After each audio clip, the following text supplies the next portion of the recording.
Lo cierto es que es un placer y un honor poder debatir con usted. Por desgracia, no ha sido algo demasiado frecuente.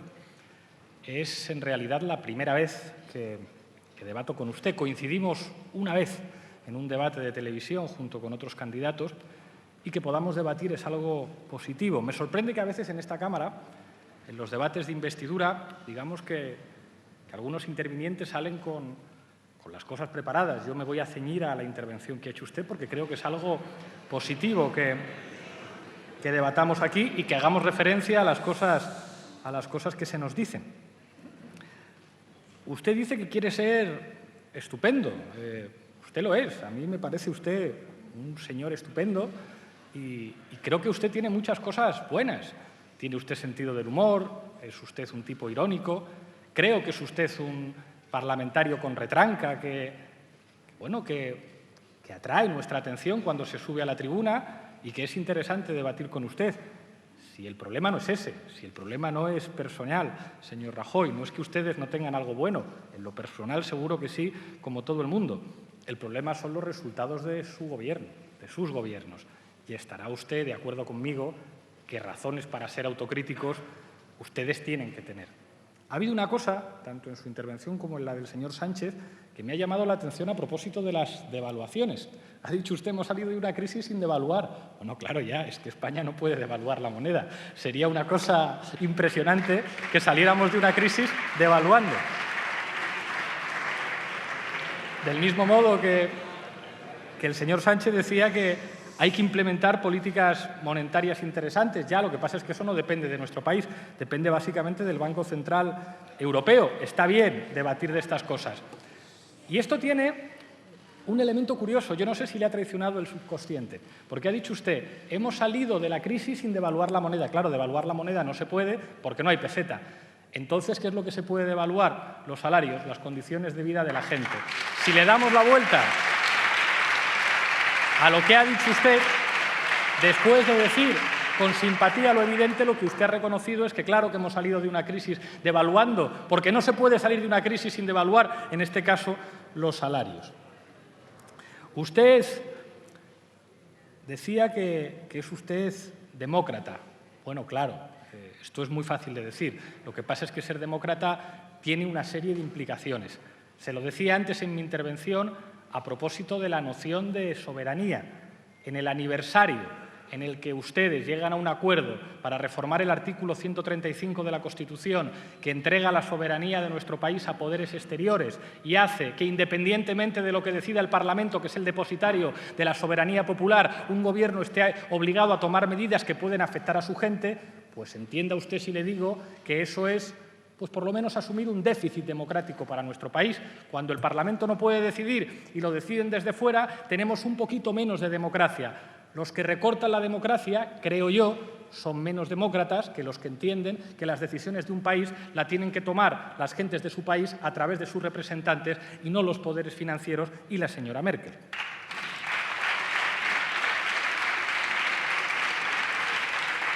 Creo que ha sido usted imprudente al hablar de la obligatoriedad de determinados símbolos. No quería volvérselo a recordar, pero es que su partido lo fundaron unos señores que obligaban a hacer el saludo romano y que a veces juraban sus cargos con camisa azul. Entonces, cuando hable usted de la obligatoriedad de signos, tenga usted un poquito de decoro, porque a España no se le olvida de dónde vienen ustedes. A España no se le olvida que su partido lo fundan los cuadros de una dictadura. Esos son los únicos que en España han obligado a hacer determinados gestos, esos eran los que prohibían a los demás partidos políticos y esos eran los que nos han hecho cargar con la vergüenza de que en nuestro país durante 40 años hubiera una dictadura. Yo sé que a ustedes les avergüenza, pero es que es la verdad, su partido lo fundaron ministros de una dictadura, es lo que hay.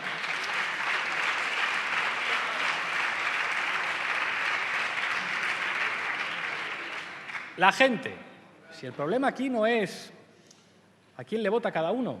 Si a usted le vota a mucha gente, como a nosotros también. El problema es las medidas que uno decide y si esas medidas están cerca de la gente o no están cerca de la gente. Ha dicho una cosa que me ha sorprendido usted. Ha dicho, a mí el IBEX 35 no me presiona y no me pone un piso. Pues hombre, a lo mejor a usted de momento no, pero al señor Aznar, a la señora Salgado, al señor Felipe González, un piso no, pero un puesto en su consejo de administración sí que los ha reservado. De Unidos Podemos y de las confluencias no hay nadie que se sienta en un consejo de administración. ¿Sabe por qué? Porque a nosotros no nos presionan ni nos ofrecen puestos en consejos de administración.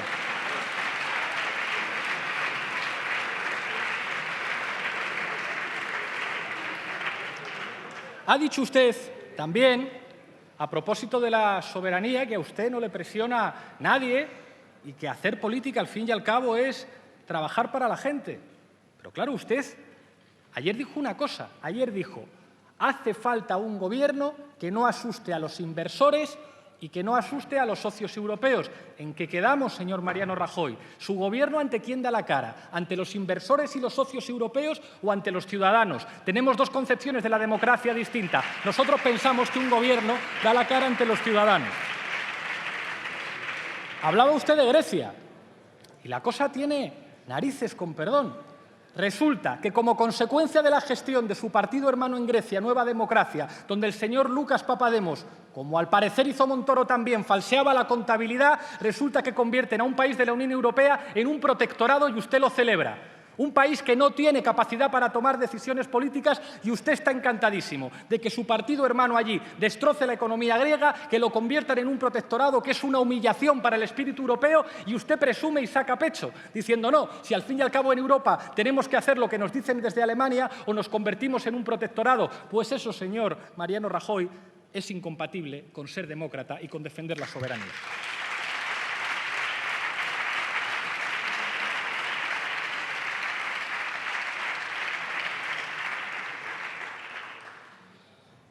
Los datos. Creo que es muy difícil, y se lo decía antes en mi intervención, plantear que tenemos razones para ser optimistas.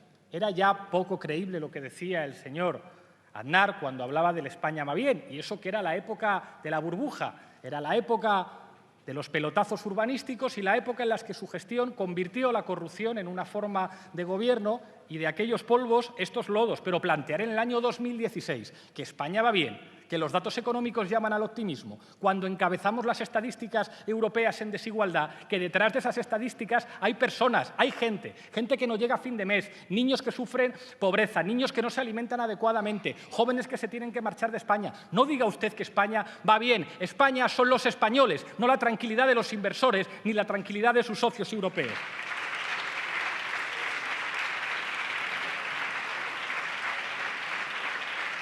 Ha dado usted un dato, que es los datos de consumo, que esto es un poco como lo de la devaluación, que no depende de usted.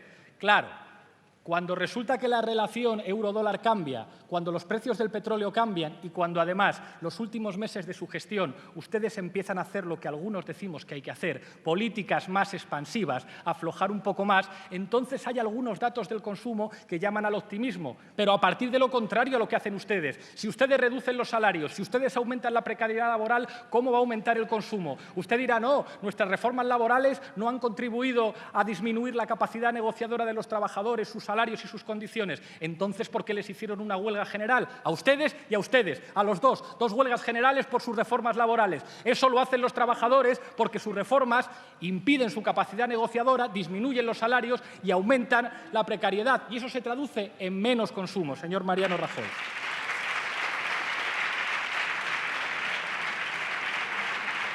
Decía usted que España es un país en el que viene mucha gente. Bueno, en los últimos tiempos, por desgracia, cada vez viene menos y cada vez se van más. Y no se van de aventura, como decía una de sus ministras. Los jóvenes españoles se van porque este país no les ofrece una alternativa. Y ese es el resultado de sus políticas. Hablaba usted de Madrid y Barcelona. Pues se lo voy a decir. Donde nosotros gobernamos aumenta la inversión extranjera y en el caso de Madrid hemos conseguido reducir la deuda. Y son datos oficiales, aunque a ustedes les duelan. Voy terminando. Hay una cosa que ha dicho usted que es verdad, completamente cierta. Hay tres opciones en este país, o repetición de elecciones, o un gobierno de ustedes, mediante un acuerdo con el Partido Socialista, porque si no, no hay manera, o un gobierno a través de un acuerdo del Partido Socialista con nosotros. ¿Y sabe lo que se está jugando en esas tres opciones? Básicamente dos ideas de España. Su idea de España tiene que ver con usted. Es impresionante. Usted ha dicho que cuando yo critico a su partido y a su gobierno estoy criticando a España. España no es usted, España no es su gobierno, España es la gente, no son los inversores, no son los socios europeos. Para nosotros, que somos una fuerza política, les recuerdo, de ámbito estatal, con resultados electorales importantes en todo el territorio. Es muy difícil plantear un proyecto colectivo, un proyecto de hermandad, cuando se es una fuerza política subalterna, como son ustedes en Cataluña y como son ustedes en el País Vasco. Yo le digo, nuestra idea de España es con sus pueblos y con sus gentes dentro, porque este país es la gente que compone este país, no son las banderas que llevan algunos en la pulsera mientras tienen cuentas en Suiza o en Andorra. Esa es la diferencia de la idea de España que nosotros tenemos. Para nosotros España son sus pueblos y sus gentes.